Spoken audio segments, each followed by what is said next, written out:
My name is Julia Stanford, and I am 32 years old. People see me today and think they know me. They see the businesswoman, the polished clothes, the shiny car, the house on the hill with glass windows reflecting the sunrise. They see the confidence, the professionalism, the woman who built her own company from nothing. But people rarely ask where I came from. They don't ask what shaped me. They don't ask who I used to be. And maybe they should, because the woman I am today was carved from guilt, from mistakes, from insecurity, and from one encounter I will never forget. This story is about the day I met someone from my past, someone I wronged, someone I mocked, someone who deserved better than what I gave her. Her name was Jennifer Clark, and the last time I saw her before that day, we were 17. The next time I saw her, she was sweeping the floor of a noisy outdoor market, wearing a faded uniform, her hair hidden under a torn cap. And in that moment, everything I buried for years came rushing back. But I shouldn't get ahead of myself.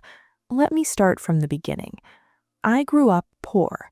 Not the my parents can't buy me the newest phone kind of poor, the real kind. The kind where you sleep hearing your parents whisper about overdue bills. The kind where your school lunch is the same every day because variety is a luxury. The kind where electricity is not guaranteed, and winter nights feel longer than they should. My mother worked 2 jobs. My father worked until his back betrayed him, and then he worked some more. We weren't miserable, but we were tired, always tired. Going to school every day meant stepping into a world where I was reminded, in every hallway, every classroom, that I did not belong among the shiny shoes and name-brand bags. And then there was Jennifer. She was born into the world I always wished for. Her family was wealthy, her clothes imported, her backpack new every semester, her lunches colorful and neat. She wasn't arrogant, not intentionally, but she carried herself with a confidence that only comes from never worrying about money, food, or rent. And me? I resented her. Now that I am older, I can admit that. At 14, though, I had no idea what resentment was. I only knew I felt something heavy in my chest whenever she raised her hand to answer a question, whenever she laughed loudly, whenever she walked with that effortless grace. I hated her for having a life that looked so easy. I hated her because I wanted what she had. And when the other kids teased her, calling her princess, mocking her tomboyish voice, joking about her rich daddy lifestyle, I joined them. Not because she did anything wrong, but because it made me feel powerful, because it made me feel less poor, because it distracted me from my own bitterness. I didn't understand then that hurting someone doesn't heal you, it only stains you, and that stain stays. After graduation, everyone scattered like dandelion seeds. Some went to college, some left town, some disappeared into routines and responsibilities, and some, people like me, worked jobs that had nothing to do with our dreams just to survive long enough to chase them. I worked in cafes, answered phones in cramped offices, folded clothes in stores where I couldn't afford to shop. But I studied every night. I learned everything I could about marketing, branding, product design. And at 27, with trembling hands and $800 in my bank account, I opened my own company. People think success is a straight line. Mine was not. Mine was a cracked staircase that I climbed barefoot. But I climbed it, and eventually I built something beautiful. By 32, I had created a thriving business, a steady team, and a life my younger self wouldn't even believe. But success doesn't erase who you used to be. It simply waits, quietly, until something or someone brings it back. It was Thursday. I remember because Thursday is the day I buy fresh vegetables and flowers for my home office. I parked my car near the outdoor market, stepped out, and inhaled the scent of spices, bread, and early spring air. People were bustling around, vendors shouting prices, children laughing, life humming with its usual chaos. I felt proud, happy, grateful, a far cry from the hungry, insecure teenage girl I once was. I was walking past the fruit stands, comparing apples, when I noticed a woman sweeping the tiled walkway. At first, I didn't pay attention. Street workers are invisible to most people. You notice them only when they are in your way. But something about her posture caught my eye. A tilt of the head, a familiar shape of the jaw, a memory tugging at the edges of my mind. She turned slightly, and the world stopped. Her face was older, thinner, drained of color. Her hair, once glossy and blonde, was now dull, barely tucked under a worn cap. Her movements were slow, tired, but her eyes were unmistakable. Jennifer, my old classmate, the girl with designer shoes, the girl the boys teased, the girl I teased, the girl whose life seemed untouchable, sweeping a floor. My throat tightened, my heartbeat stumbled. For a moment, I didn't know if I was breathing. It couldn't be her, but it was. And suddenly I was 14 again, staring at her across a classroom, laughing with everyone else while she pretended not to care. How fragile life is, how unpredictable, how cruel. And for the first time in my adult life, I felt something sharp and painful inside me. Shame. I could have walked away, pretended I didn't see her, pretended I wasn't responsible for the pain I once caused, but that wasn't who I wanted to be anymore. So I stepped forward. "Jennifer," I called softly. She looked up, surprised. Her eyes searched my face for a moment, squinting slightly. And then recognition broke across her expression. "Julia?" Her voice was softer than I remembered. I nodded, unsure what to say next. She smiled, small, polite, not forced, but not joyful either. "Wow, it's been years." "Yes," I whispered, "a long time."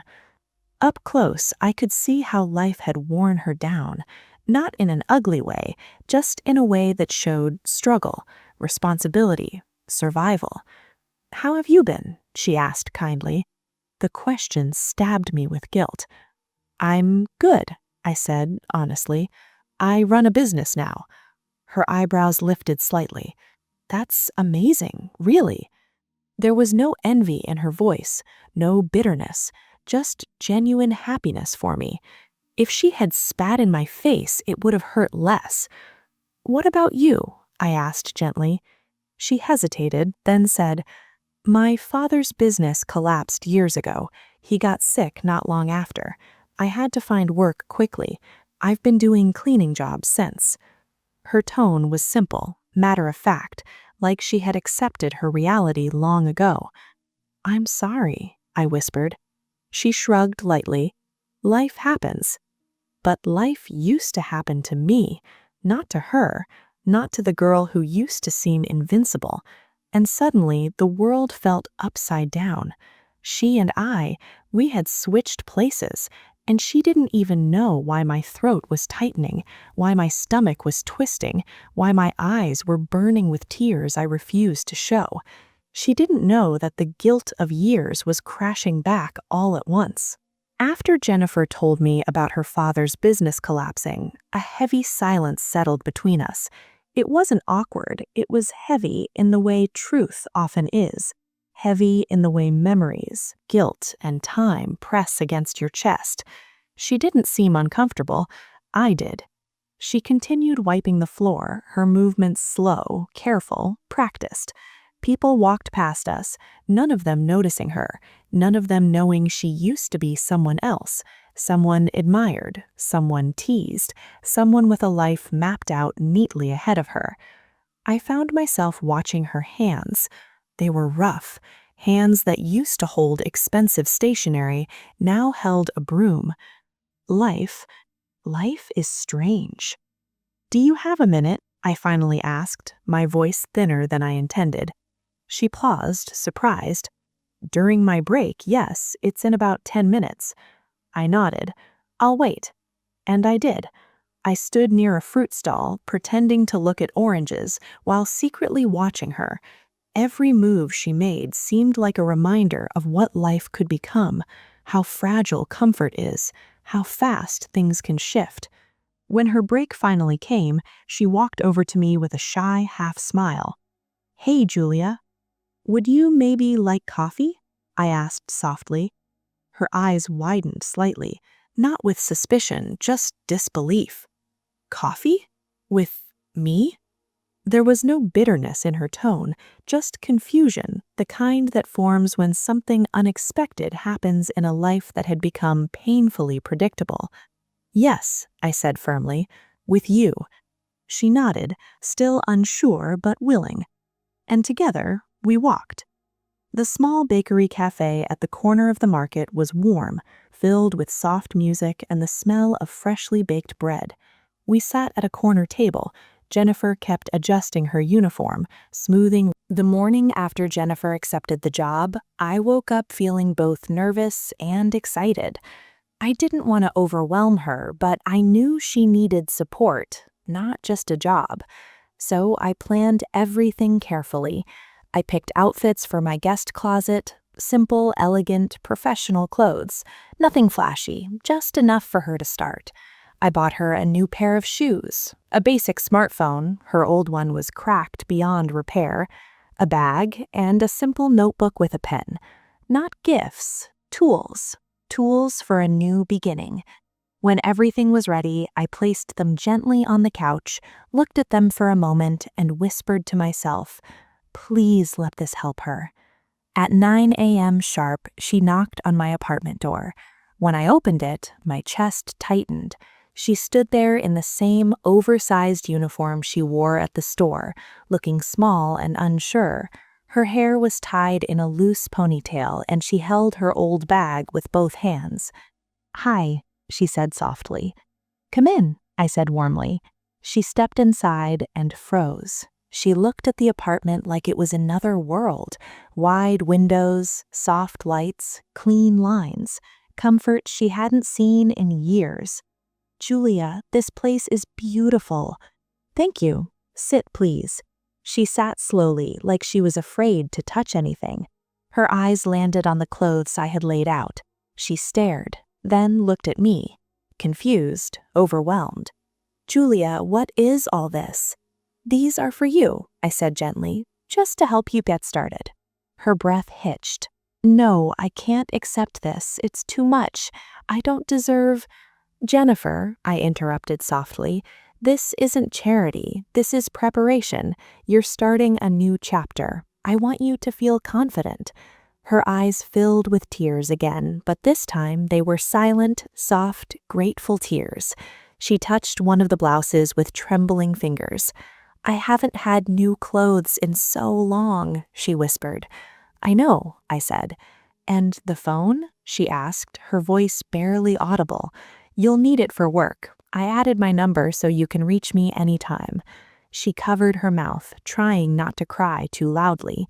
For a moment, she looked like the girl I once knew, except this girl had been through storms no one should go through alone. "Thank you," she whispered. "Really, thank you." "You're welcome," I said. "Let's get ready for your first day." We drove to the office together. She sat quietly in the passenger seat, holding her new bag, her fingers tapping nervously. "You okay?" I asked. "I'm scared," she admitted. "What if I mess up? What if I'm not good enough? What if people don't like me?" I smiled gently. "Jennifer, your only job today is to learn. Mistakes are allowed. Fear is allowed. You're not alone anymore." She looked at me, her eyes soft. No one said that to me in years. A warmth spread through my chest.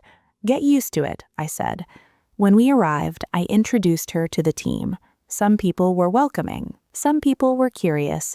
Some people whispered quietly, noticing her simple background, her shy posture, the way she clutched her notebook. She felt it. I felt it too. I leaned close and whispered quietly, "Ignore everything except the work. You belong here." She nodded, gathering courage. Her first week wasn't perfect. She made mistakes. She sent an incomplete email. She forgot a document on the printer. She accidentally spilled coffee on her desk. She mixed up two schedules. Normally, these things would have made her panic, maybe even quit. But each time something went wrong, she looked at me with embarrassed eyes, and I guided her through it patiently. No one starts perfectly, I reminded her. By the third day, she was improving fast. By the fifth day, she already organized an entire meeting room without being asked. By the seventh day, even the team started to notice. She's hardworking. She learns fast. She's really trying.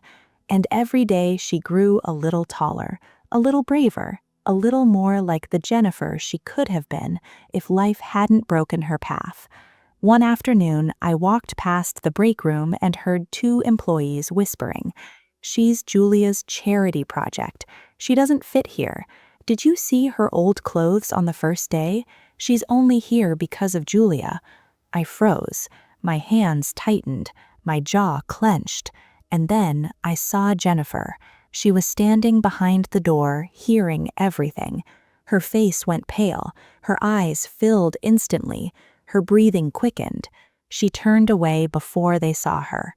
She walked fast into the bathroom. I followed her. Inside, she stood with her hands gripping the sink, her head down, tears dripping on the counter. "Jennifer," I said softly. "I knew this would happen," she said, voice shaking. "I knew people would talk. I knew I didn't belong here." "You do belong." She shook her head violently. "No, Julia, I don't. These people, they come from good families, good schools, good lives, not from what I come from." Her words were filled with years of shame and bitterness. "They don't know you," I whispered. "They don't have to. They already judged me." She covered her face. "I should quit." My heart dropped. "Don't say that." "I'm tired, Julia," she whispered. "Tired of fighting, tired of pretending, tired of feeling small." I walked closer and gently held her shoulders. "Jennifer, listen to me. You are not small. You are not charity. You are not a mistake." She sobbed softly, leaning into me for support. "You're giving me more than I deserve," she whispered. "You deserve a chance, and I will fight anyone who says otherwise." She looked up, her eyes red, but a spark returned. "I'll try," she whispered. "That's all I ask." The next week, something changed. Jennifer started showing confidence. She spoke up more. She organized files faster. She coordinated schedules flawlessly. She even helped a new intern without being asked. Rumors stopped. Whispers ended. People started to respect her. One afternoon, while we were leaving the office together, she turned to me and said, "Julia, thank you for not giving up on me." I smiled softly. "I didn't save you, Jennifer. You saved yourself. I just stood beside you." She looked at me with calm, warm eyes. "For the first time in years, I feel like I'm becoming someone again." And in that moment, I realized something. Helping her wasn't about guilt anymore. It was about something deeper, something real, something human, a connection built on honesty, on growth, on healing old wounds, for both of us. It was late evening when I finally finished reviewing the last batch of documents. Most of the office lights were off, but I could still hear quiet typing from Jennifer's desk. She stayed late again, not because she was pressured, but because she wanted to. She was dedicated, focused, stronger than she ever gave herself credit for. As I gathered my things, I walked out and saw her sitting alone by the window, the soft city lights reflecting in her eyes. She looked peaceful, calmer than I had ever seen her. "Still working?" I asked gently. She turned and gave a small smile. "I'm finishing tomorrow's schedule. I don't want to make mistakes." "You're doing great," I said. "You've grown more than you realize." She looked down at her hands, then at me. "Julia, can I ask you something?" "Of course." "Why did you help me?" she whispered. "All these years, I thought you hated me. I thought you only saw me as the rich girl who had everything." I took a slow breath. This was the moment, the truth I had avoided for so long. "Jennifer," I began softly, "I didn't help you out of pity, and I didn't help you to fix the past." She looked confused, waiting. "I helped you because I remember who you were, not the girl everyone teased, not the girl with fancy clothes, but the girl who sat alone at lunch when her parents were fighting at home, the girl who hid sadness behind confidence, the girl who never had a real friend." Her eyes widened. She swallowed hard. I continued, "I judged you wrongly. I was young, insecure, and jealous of everything you had. I hurt you without knowing your story, and I've carried that guilt for years." Her voice cracked. "Julia."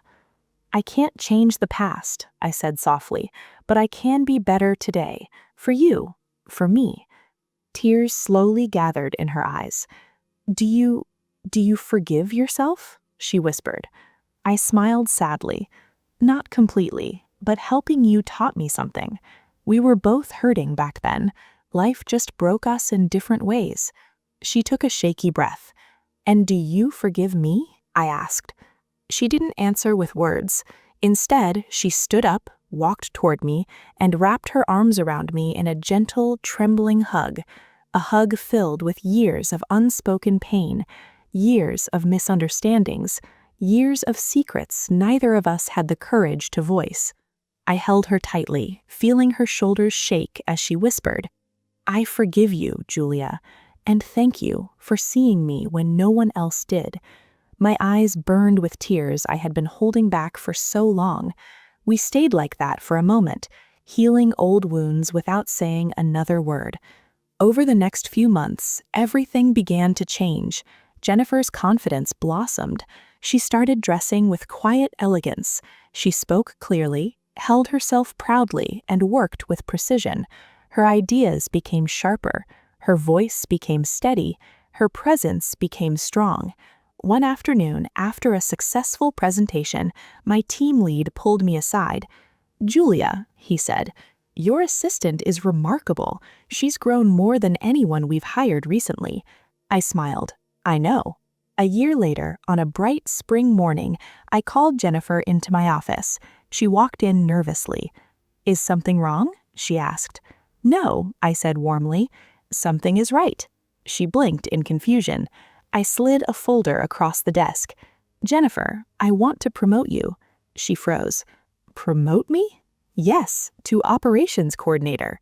Her lips parted in disbelief. That's too much. That position, don't you think someone else?" "No," I said firmly. "I think you worked harder than anyone. You earned this, not because you needed help, but because you became someone who deserves it." Her eyes filled instantly. Nobody has believed in me like this." "Believe in yourself," I whispered. "You're not the girl from the past anymore." She wiped her tears and nodded. "Thank you, Julia, for everything." Months later, on a peaceful Sunday morning, I visited the market where everything had begun. The air smelled of fresh bread and spices. People chatted, kids laughed, vendors shouted. And then I saw her, Jennifer. Not in a street sweeper uniform, not lost or broken. She was standing outside a small shop, helping an elderly woman buy fruits, smiling brightly, wearing neat clothes and holding a planner in her arms. She looked whole, confident, alive. She noticed me and waved happily. "Julia," she called, rushing over. "How does it feel," I asked with a smile, "to walk through this market as a new woman?" She laughed, a genuine, joyful laugh. "It feels like I finally stepped into my own life," she said. "Not my parents' life, not my past life, my life." I felt warmth bloom in my chest. "I'm proud of you." She looked at me, eyes shining. "I'm proud of us," she said softly. And that was the moment I realized this wasn't a story about revenge, or guilt, or social class. It was a story about two girls who were broken in different ways, and healed by fate bringing them together again. Life had taken us down different paths, but brought us back to fix what we once damaged. And as we stood there in the sunlight, laughing like old friends, I finally understood something.